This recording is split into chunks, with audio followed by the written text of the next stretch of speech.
आज हम पढ़ेंगे 21वें का चौथा श्लोक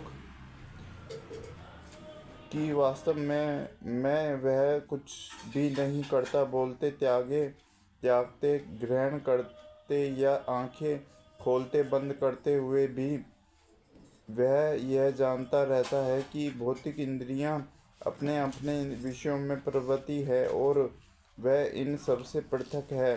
क्योंकि कृष्ण भक्ति व्यक्ति का जीवन शुद्ध होता है, उससे निकट तथा दुष्ट पांच कारणों कर्ता कर्म अधिकार त्यास तथा भाग्य पर निर्भर किसी कार्य से कुछ लेना देना नहीं रहता। इसका कारण यही है कि वह भगवान की दिव्य सेवा में लगा रहता है। यद्यपि ऐसा प्रतीत होता है कि वह अपने शरीर तथा इंद्रियों से कर्म कर रहा है, किंतु वह अपनी वास्तविक स्थिति चेतना में इंद्रिय तृप्ति में लगती रहती है, किंतु कृष्णामृत में वह कृष्ण की इंद्रियों की तृप्ति में लगी रहती है। अतः कृष्ण व्यक्ति सदा मुक्त रहता है, भले हो वह ऊपर से भौतिक कार्यों में लगा हुआ दिखाई पड़े। देखने तथा सुनने के कार्य ज्ञानेंद्रियों के कर्म हैं, जबकि चलना बोलना मल त्यागना आदि कर्मेंद्रियों के कार्य हैं। कृष्णामृत व्यक्ति कभी भी इंद्रियों के कार्यों से प्रभावित नहीं होता।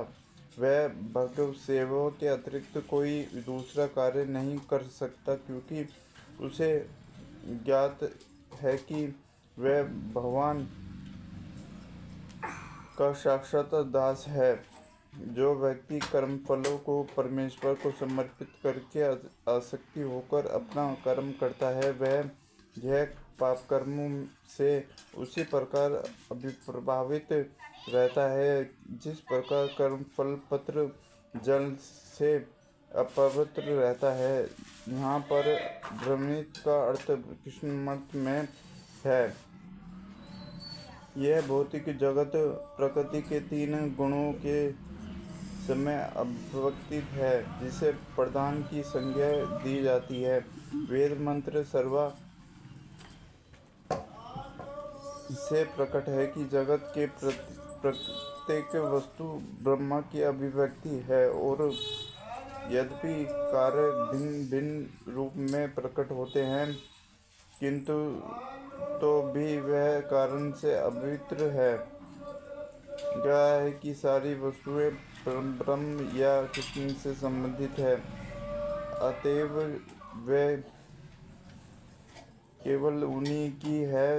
जो वह भलीभांति जानता है कि प्रत्येक वस्तु कृष्ण की है और वह ही प्रत्येक वस्तु के स्वामी हैं। प्रत्येक वस्तु भगवान की सेवा में ही नियोजित है। उसे शुभ अशुभ कर्मफलों से कोई प्रयोजित नहीं रहता। यहाँ तक कि विशेष प्रकार का कर्म संपन्न करने के लिए भगवान द्वारा प्रदत्त मनुष्य का शरीर भी कृष्णामृत में संलग्न किया जा सकता है। तब यह पाप कर्मों के कलमश में वैसे ही परे रहता है कि जैसे कि कमल पत्र जल में रहकर भी भोगता नहीं। भगवद गीता संन्यास समर्पित करो। तात्पर्य यह है कि कृष्ण विविध पुरुष शरीर एवं इंद्रियों को अपना स्वरूप समझ का कर्म करता है, किंतु कृष्ण व्यक्ति यह समझकर कर्म करता है कि यह ध्येय कृष्ण की समर्पित, इसे कृष्ण की सेवा में प्रवृत्ति होना चाहिए। हरे कृष्ण।